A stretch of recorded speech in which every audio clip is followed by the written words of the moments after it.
بسم اللہ الرحمن الرحیم۔ نبی کریم صلی اللہ علیہ وآلہ وسلم کے ساتھ جنت میں داخلے کا وظیفہ۔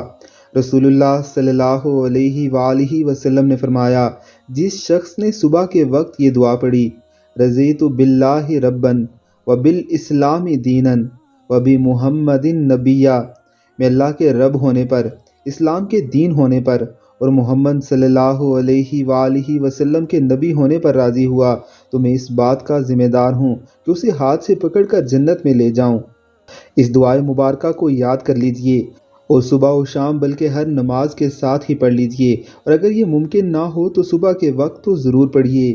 انشاءاللہ العزیز آپ بھی ان لوگوں میں شامل ہو جائیں گے جن کا ہاتھ رسول اللہ صلی اللہ علیہ وسلم پکڑ کر خود انہیں جنت میں لے جائیں گے۔ اللہ ہمیں بھی ان لوگوں میں شامل فرمائے، آمین ثم آمین۔